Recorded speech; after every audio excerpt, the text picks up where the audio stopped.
အသက်အာမခံအမျိုးအစားအများကြီးရှိတဲ့ထဲဟာမိဘတိုင်းစိတ်ဝင်စားတဲ့ပညာရေးအသက်အာမခံ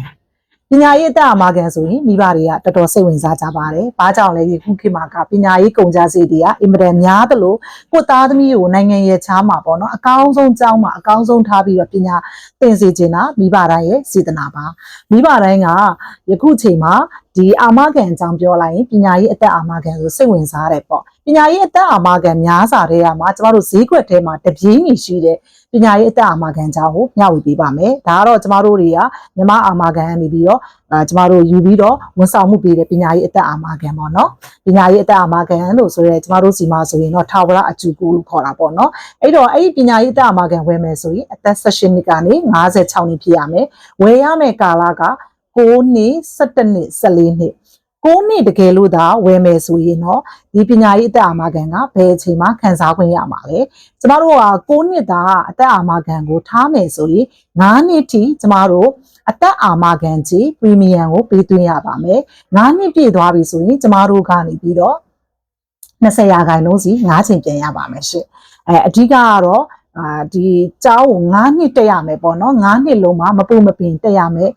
ပညာရေးစိတ်ပြန်ရအောင်ဖြစ်ပါတယ်ရှင့်ကျမတို့ကလေးကအသက်ငယ်သေးတယ်ဆိုရင်တော့ကျမကအကြံပေးခြင်းနဲ့အသက်က9နှစ်လောက်ပဲရှိတယ်ဆိုရင်14နှစ် plan ကိုယူလိုက်ပါ14နှစ်ဆိုရင်ကျမတို့ကငွေကို10နှစ်နဲ့သွင်းရပါတယ်ပရီမီယံကြီးကို10နှစ်သွင်းရပါတယ်ပရီမီယံကြီးက10နှစ်ပြည့်သွားတာနဲ့ပြန်ပြီးတော့20%ပြန်ရတယ်ပေါ့ကလေးက9နှစ်ဆိုရင်နောက်10နှစ်မှာ15နှစ်ဖြစ်ပြီး15နှစ်ဖြစ်ပြီဆိုရင်ကျမတို့ grade 12လောက်ရောက်သွားပြီးတော့အဲ့ဒီအချိန်ကနေစပြီးတော့ကျမတို့တွေကပညာရေးစိတ်ကိုပူစရာမလိုပဲပြန်သုံးလို့ရပါတယ်ဒါပေမဲ့သူ့ရဲ့ထူးခြားချက်က20ရာခိုင်နှုန်း9ချိန်ပြန်ပေးတာပါ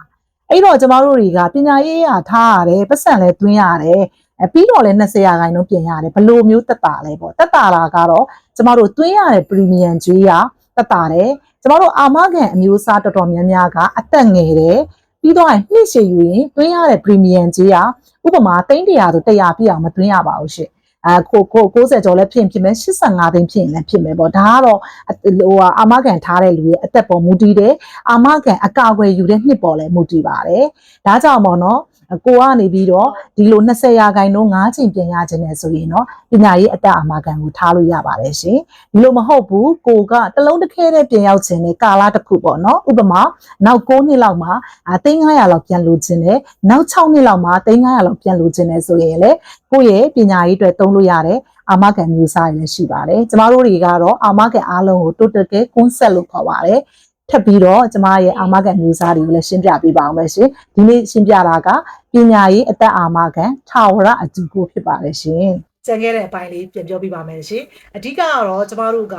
14နှစ်ပေါ့နော်14နှစ်ဆိုရင်ငွေက10နှစ်သွင်းနေရပေါ့တကယ်လို့ငွေက3လတစ်ခါ6လတစ်ခါတစ်နှစ်စာသွင်းနေရင်းနဲ့ကျမတို့တွေက9နှစ်လောက်မှာအာမခံထားတဲ့လူတည်ဆုံးသွားတယ်ဆိုရင်ကျန်တဲ့9နှစ်အတွက်ကိုပရီမီယံကြီးကိုဆက်သွင်းစရာမလိုပါဘူးကျမတို့10နှစ်ပြည့်သွားတာနဲ့ကျမတို့ပြောခဲ့တဲ့အတိုင်းပဲ20%သိန်း1000လောက်ထားမယ်ဆိုရင်သိန်း200ကို9ချိန်ခွဲပေးပါဖြစ်ပါတယ်ရှင်အဲ့ဒီလိုပဲအသက်အာမခံထားတဲ့သူကငွေကို10နှစ်အတော်အတွင်းအပြည့်အဝသွင်းပြီးသွားပြီဆိုရင်လေကျမတို့ကကျန်တဲ့နှစ်မှာ20%ခွဲပေးပါမယ်။ဘာကြောင့်ဒီအသက်အာမခံကိုထားရတာလဲ။ကျမတို့ကငွေစုရင်အကာအကွယ်ယူတာတကယ်လို့ကျမတို့ရှိသည်ဖြစ်စေမရှိသည်ဖြစ်စေကျမတို့ကလေးတွေကပညာရေးကိုစုံကန်းနိုင်အောင်တွားနိုင်အောင်ဖြစ်ပါတယ်ရှင်။ဒါလေးကအသက်အာမခံပညာရေးအာမခံရဲ့ထူးခြားချက်လေးပါ။